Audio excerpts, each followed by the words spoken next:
አሰላሙ አለይኩም ወራህመቱላሂ ወበረካቱ። ሰላም ውድና የተከበራችሁ ቤተሰብ እንዴት ዋላችሁ? ደህና ናችሁ ወይ?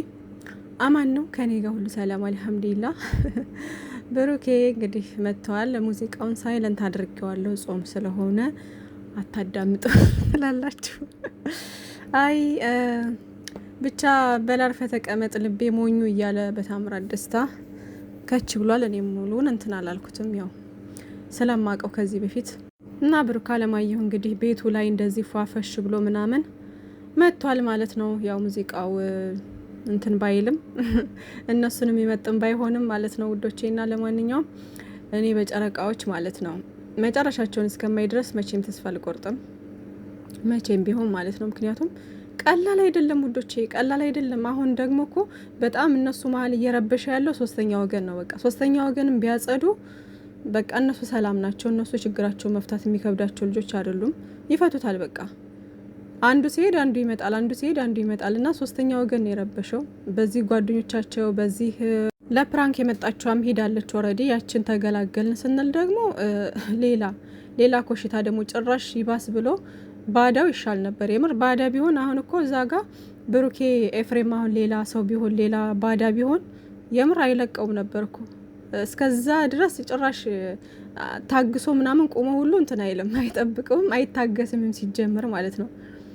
ምንም በቃ እና ባዳ ሲሆን ልክ ይገባል። ምንም የሚከብር ነገር አለው ብዬ አላስብም። ገባችሁ? ዋናው የነሱ አንድነት ነው እንጂ የፈለገ ሰው ሌላ ባዳ ሰው ቢመጣ ማስወገድ ይችላሉ። ገባችሁ? እና ደግሞ ከአንዳንድ በቃ ብሩኬ ልካቸውን ማስያዝ ይችላል። ግን እሱ ደግሞ ቤተሰብ ነው። በቃ አቶ ኤፍሬም ቤተሰብ ነው። እንግዲህ ምን ይደረጋል? ከቤተሰብ ጋር ራሱ ሌላ መስመር ስቶ ሁሉ ነው እንግዲህ ብሩኬ ትላንትና እንትን ያለው ማለት ነው። ማለት ለመደባደብ ሁሉ ደርሷል። ያ የሆነው ለምንድን ነው? በቃ ሁለታቸውን ግንኙነት እንትን እያለ ስለሆነ ነው። ገባችሁ?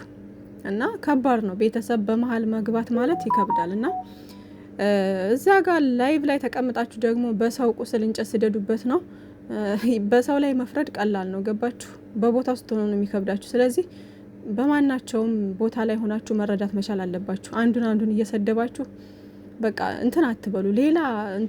ሌላ ቁስል አትሆኑ። በቃ ለነገሩ እናንተ በቃ ኦልሬዲ ለምደዋችኋል፣ ምናምን ንቀዋችሁ ትተዋችኋል። ማንም ቦታ የሚሰጣችሁ የለም። ግን እዛ ጋር አሁን መቸለታ ትናንትና ነው ደግሞ ደረቱን ገልብጦ እሱ ደግሞ ደረቱ ጋር ያይዟችኋል። እናንተ ፍቅር ያዛችሁ እንዴ? ከደረቱ ምንድን ነው? ምን እሺ ነው? ኧረ በጾም አታስለፍልፉኝ። የምር እኔ አሁን ጾመኛ ሆኜ ነው እንጂ ማለት ነው ስንት ልክልክሽ ነው የምነግርሽ። ልክልካችሁን የምነግራችሁ ሰዎች ነበራችሁ እንዴ? የሰው ጾም በቃ የራሳችሁን ጾም አበላሽታችሁ እኮ የሰውን ጾም ልታበላሹ ነው። ኦልሬዲ የኛም እኮ እየተበላሸ ነው ምናምን። በቃ ብቻ ፈጣሪ እንደ ሰው አይደለም። እሱ በምህረቱ በዝነቱ ያስበን። የምሬን ነው። እና እንደናንተማ ቢሆን አረ በፈጣሪ ብዙ ነገር የምትሏላችሁ። በቃ ጠግቧል፣ እንደዚህ ብሏል። እናንተ አብልታችሁታል።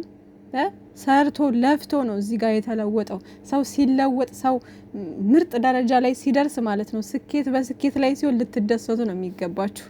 በሰው ደስታ የማይደሰት ሰው ደግሞ ምቀኛ ነው። ያ ምቀኛ ሰው ደግሞ መቼም ቢሆን አያልፍለትም።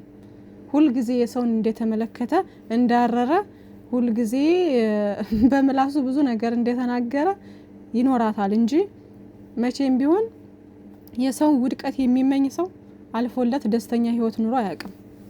ምናልባትም መቼም ሰይጣን አንዳንድ ጊዜ እኮ እንትን ይላል አይደለ?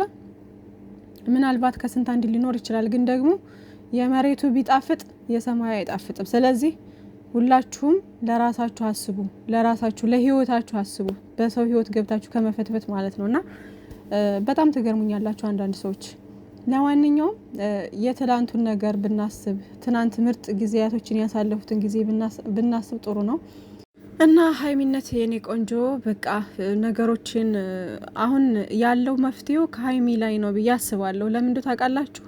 አንደኛ ነገር ብሩክ አሁን ላይ ተስፋ መቁረጥ አለበት ብዬ አላስብም። ትንሽ መታገል አለበት።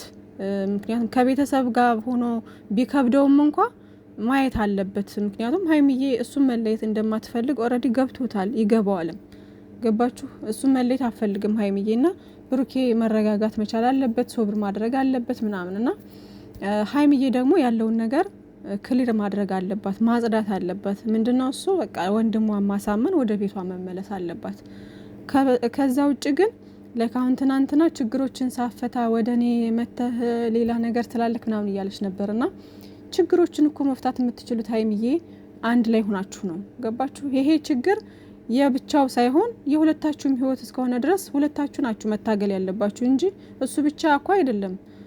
ፍቅረኛሞቹ ናችሁ። አብራችሁ ችግሮችን ካልተጋፈጣችሁ፣ በደስታችሁ በሀዘናችሁ ቀን አንድ ካልሆናችሁ ምኑን ፍቅረኛ ሆናችሁት? ምኑን ባለትዳር ሆናችሁት? ገባችሁ? አንድ ባለትዳር የሆነ ሰው ወይም ደግሞ አንድ ፍቅረኛ ያለው ሰው ፍቅረኛችሁ የሆነ ችግር ውስጥ ሲገባ የሱ ሆነም ጥፋቱ አልሆነም እዛ ችግር ውስጥ ገባ አይደለ? ኦልሬዲ ገባ። እሱም መለየት አትፈልጉም። እሱም መለየት ካልፈለጋችሁ ደግሞ ያን ነገር በቃ አላደል ከዚህ በኋላ እንዳይደገም ብላችሁ አስጠንቅቃችሁ ማረም ያለበትን እንዳረም ተናግራችሁ ያለውን ችግር ለመፍታት መሞከር ነው። ገባችሁ? ያ ካልሆነ ችግርህን ጨርሰህ ነው መምጣት ማለት አይቻልም። ፌር አይደለም ይሄ አይደለ? ስለዚህ እንደዛ ሳይሆን በትዳር መሀል ወይም ደግሞ በፍቅረኛ መሀል የሆነ ችግር ሲመጣ ያን ችግር አብራችሁ ነው ተጋፍጣችሁ ማለፍ ያለባችሁ። ስለዚህ ሀይሚዬ ቤቷ በመመለስ ብሩኬን በመረዳት ካገዘችው ብሩኬ ደግሞ ያለውን ነገር በሶስተኛ ወገን ያሉትን ነገሮች መንጥሮ ለማውጣት ዝግጁ ነው። በቃ ባለፈው እንደተናገረው እንግዲህ ሶስተኛ ወገን በእኔና ባንቺ የሚገባን ሰው በቃ ከዚህ በኋላ እንትን አልልም፣ አልታገስም፣ ማንንም አልታገስም ምናምን ነው ያለውና ያንን ብታደርግለት ሀይሚዬ እሱም ደግሞ ሶስተኛ ወገን ከዚህ በኋላ ሴት ማምጣትም ሆነ ለፕራንክ ብሎ ምናምን ነገሮች እነዚህ ሶስተኛ ወገን ምናምን አያደርግም ብሩኬ ከዚህ በኋላ በቃ። እና ያንንም ነገር እንዳይደገም ደግሞ እሷ አስጠንቅቃ መናገር አስረግጣ መናገር ትችላለች ማለት ነው ሀይሚዬ። እና በዛ መንገድ ነው ህይወት መቀጠል ያለበት። እውነት በቃ ሰውን ፍቅርን ካስበለጣችሁ ፍቅርን አይኖ ሀይሚዬ ብዙ ነገሮችን ተጋፍጣ ከሱ ጋር እዚህ ጋር ደርሳለች ምናምን። ይሄ እንደዚህ መስዋዕትነት የከፈለችበትን ፍቅር ደግሞ እንደዚህ በቃ በቤተሰብ ምክንያት እንደዚህ እየተዋደዱ መለያየት፣ በሌላ ሰው ምክንያት ባልተረጋገጠ ጥፋት አሁን እሱ ገና ለገና አድርጓል በሚል እንጂ እንዳደረገው እርግጠኛ ባልሆነ ነገር ነው እስካሁን ድረስ አለመግባባት ተፈጥሮ እዚህ የደረሱት ማለት ነው። ስለዚህ እንደዛ በዛም ውጥንቅጥ ውስጥ መሀል ደግሞ ቤተሰብ ገብቶ ደግሞ ከዚህ በኋላ በዚህ ህይወት መቀጠል የለብሽም በቃ ውጪ ምናምን ብሎ በግዴታ መውሰድ ማለት ይሄ ከባድ ነው፣ የምሬ ነው። እና አንዳንድ ወንድሞችም ሆነ ቤተሰቦችም ሆነ የልጃችሁን ወይም ደግሞ የእህታችሁን ስሜት ሳታዳምጡ ፍላጎቷን ሳትረዱ እኔ ባልኩት መንገድ ነው መሄድ አለብሽ ምናምን የምትሉ ከሆነ በቃ ያቺ ልጅ እኮ ደስተኛ ህይወት ልትኖር አትችልም። በቃ እድሜ ልኳን ያንን ፍቅሯን እያሰበች ነው የምትኖረው። ደስተኛ አይደለችም። ያን ትነጫነጫለች ምናምን። እውነት ያልፈለጋችሁት ህይወት ስትገቡ ማለት ነው በቃ ምንም ደስተኛ አትሆኑ። በረባ ባረባው ትነጫነጫላችሁ። ምንም አይነት ደስታ ምንም አይነት ነገር ቢመጣ ደስተኛ አያረጋችሁም። በቃ ምናምን በቃ የእናንተ ልባችሁም ምናችሁም እዛ ጋር ስለሆነ ምንም ደስታ የሚሰጣችሁ ነገር የለም። ገባችሁ? ስለዚህ ከላይ ልትስቁ ትችላላችሁ። ለቤተሰባችሁ ወይም ደግሞ ለሚመጣው ለባላችሁ አጠገባችሁ ላለው ሰው ለልጆቻችሁ ስትሉ ልትስቁ ምናምን ትችላላችሁ። ግን ደስተኛ ህይወት ትክክለኛ ህይወትን የምትኖሩት በቃ እናንተ ልቦናችሁ ከፈቀደው ሰው ጋር ሲሆን ነው። ገባችሁ? አይኖ ሁሉም ሰው የምርጫውን ኑሮ አያውቅም። ያው እንዳጋጣሚ ነው አላህ ሲፈቅድ ወይም አላህ ሲወፍቃችሁ ነው። ግን ደግሞ እነዚህ ልጆች እየተዋደዱ ነው የሚለያዩት በቤተሰብ በሰው ምክንያት ማለት ነው። በሌላ ሰው ምክንያት ነው እየተዋደዱ የሚለያዩት እንጂ በራሳቸው መንገድ ቢለያዩ ኑሮ በቃ ፈጣሪ አልፈቀደውም ማለት ነው ተብሎ እንትን ይላል። ግን ደግሞ እነዚህ ልጆች ፍቅር አላቸው ውስጣቸው፣ መለያየት አይፈልጉም። ግን ደግሞ ሰው እየመጣ ህይወታቸውን እየበጠበጠ ነው። ገባችሁ? ሶስተኛ ወገን እየገባ እየበጠበጠ ነው። ስለዚህ እንደዚህ እየተዋደዱ መለያየት ደግሞ ከባድ ነው እና ሀይሚዬ የማንንም ነገር ሳትሰሚ ወሬ ሳትሰሚ እዚህ ጋር ላንቺ አሰብን እያሉ ብዙ ነገር የሚያወሩትን ነገር ሳትሰሚ ሳታዳምጭ፣ እርግጥ ነው እነሱን ብታዳምጭ ኑሮ እስከዛሬ ድረስ ብሩኬ ጋር እዚህ ጋር አደርሽም ነበረ። አንቺ ለማንም ቦታ ማሰጭ ነሽ፣ በራስሽ ኮንፊደንስ ያለሽ ልጅ ነሽ። ስለዚህ ራስሽን አዳምጠሽ በቃ አላደል ነገሮችን እንትን ብለሽ ወደ ኋላ መለስ ብለሽ ያለፋችሁትን ጊዜያቶች አስታውሰሽ በቃ አላደለ ለመጪው ደግሞ ይህን ፍቅራችሁን ለማስቀጠል እንደዚህ መስዋዕት የከፈላችሁበትን ፍቅር ለማስቀጠል ነገሮችን ወደ ኋላ ብለሽ በቃ ክሊር ማድረግ ነው ያሉትን ነገሮች ማለት ነው። እና በእንደዚህ አይነት መንገድ ብትቀጥሉ መልካም ነው። ወደ ቤትሽ ተመልሰሽ ሀይሚዬ። ዛሬም ደግሞ አሁንም መተው ወቀሳ ምናምን ሌላ ነገር ምናምን ከሆነ ይከብዳል በቃ እና ከጭቅጭቅ ምናምን ወጥታችሁ በሰላም ብትመጡ አሪፍ ነው። ዛሬ ምናልባት አይታወቅም ሀይሚዬ ቤተሰቤን ሳታከብር ምናምን እኔን የምትወደኝ ከሆነ ለምን እንደዚህ አልክ ለምን ምናምን ብላ በወቀሳ ልትመጣ ትችላለች፣ አይታወቅም። ካልሆነ ደግሞ እንግዲህ በሰላማዊ መንገድ ከመጡ እንጠብቃለን። ግን እኔ እንጃ አላቅም። ብቻ አትጨነቁ እናንተ። ዞሮ ዞሮ ፈጣሪ ያለው ነው የሚሆነው ውዶቼ። መጨረሻቸውን ፈጣሪ ያሳምርልን። ብቻ ግን ሀይሚዬም ወደ ራሷ ተመልሳ ምናምን ያለውን ነገር አንድ ላይ ሆና በቃ ችግሮቻቸውን ምክንያቱም ብሩኬ አሁን ባለፈው በቃ እኔና አንቺ አንድ እንሆን እንጂ ሌላ ሰው እየመጣ የሚበጠብጠውን ከህይወታችን እናስወጣለን፣ ምንም ችግር የለውም ብሏል። ይሄን ካለ ደግሞ አንድ ሰው አንድ ሆኖ መስዋዕትነት የከፈሉበትን ፍቅር መጋፈጥ ነው በቃ። ብሩኬ ደግሞ ለነገሮች ችኩል አትሆን ወንድሜ፣ በቃ ተረጋጋና ያሉትን ነገሮች ለመጋፈጥ ሞክር። በቃ አንድ ለመሆን ሞክሩ እስኪ። ፍቅር ይበልጣል እኮ ከሁሉም፣ ፍቅር ያሸንፋል። ሀይሚዬም ወደ ራስሽ ተመለስሽ ወደ ቤትሽ መመለስ፣ ብሩኬም ተረጋግተ ነገሮችን ሀይሚዬን አዳምጠካት ምናምን ያለውን ነገር አብራችሁ ለመጋፈጥ ሞክሩ እና ከዛ በተጨማሪ ኤፍሬም በቃ እስኪ ለማስታረቅ ሞክር በእናትህና የት ነህ? አብርሽ ይሻል ነበር የምር አብርሽ ይሻላል ብዬ አስባለሁኝና በእናትህ እንደ ይሄን የመሰለ ፍቅር ባክህ እንትን ባትለው አሪፍ ነው።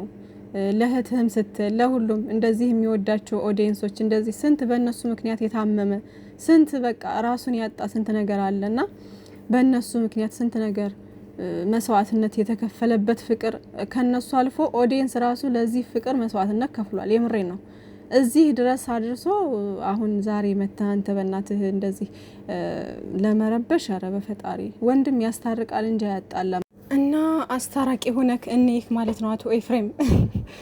ለማንኛውም እንግዲህ መጨከን የማይችል ልብ አንድ እንቅፋት 100 ጊዜ ይመታዋል ይላል ኢንስታግራም ላይ ደግሞ ፖስት ያደረገው ብሩኬ ማለት ነው ውዶቼ። እና እውነት ነው መጨከን ሳትችሉ ስትቀሩ እንቅፋት ተደጋጋሚ ነው የሚመታችሁ። ብዙ ነገር ይደርስባችኋል። መቁረጥ ሳትችሉ ስትቀሩ አለ አይደለ፣ መጨከን ሳትችሉ ስትቀሩ ብዙ ጊዜ በቃ ብዙ ነገር ነው የሚያጋጥማችሁ። ግን መጨረሻችሁ ያማረ ነው የሚሆነው። እንቅፋት ወደፊት እንጂ ወደ ኋላ አይጥልም ይባላል እና ሁልጊዜም ወደፊት የሆነ በቃ አንድ ሆናችሁ ምናምን እነዚህን ተሳዳቢዎችን አሽቃባጮችን ምናምን ስፍር የምታደርጉበት ጊዜ ቢመጣ በጣም ደስ ይለኛል። እንደሚመጣም ተስፋ አድርጋለሁኝ። እሱን ቀን ነው በጉጉት የምጠብቀው ማለት ነው። እፍር ይሉ ነበር እዚህ ገስት ላይ አፋቸውን የሚከፍቱ በቃ በየቦታው ምናምን ብዙ ነገር የሚሉ ሰዎች አፋቸውን ይዘው ዝም ይሉ ነበር ማለት ነው። ለማንኛውም እንግዲህ ፈጣሪ ያለው ነው ሁሉም ነገር የሚሆነው ውዶቼ። ብቻ ግን ይመቻችሁ፣ ባላችሁበት አላህ ይጠብቃችሁ እና ሁሉም ነገር ተስተካክሎ እንደምትመጡ ተስፋ አደርጋለሁ። እንግዲህ የዛሬውን ቪዲዮ ምን እንደሆነ አላቅም። ዞሮ ዞሮ ሰላም ከሆነ ሰላም ነው፣ ሰላም ካልሆነም እንግዲህ ምንም አትጨነቁ፣ አታስቡ። እንግዲህ የተለመደ ነው፣ መልመድ አለብን ልጆቼ። ከ2 ወር በላይ ሊሆነ ነው አይደለ? ነው ገና ነው። ልመዱት እንግዲህ እስከ ፋሲካ እስከ ምናምን ድረስ አላቅም፣ እስከምን ብቻ መጨረሻቸውን እስከማይ ድረስ እኔ ተስፋ አልቆርጥም በጨረቃዎቼ ማለት ነውና ብሩኬ የሚመቸው ወንድሜ ሀይሚዬን ባለሽበት ላይ ጠብቅሽ እና ሰላማችሁ ይብዛ።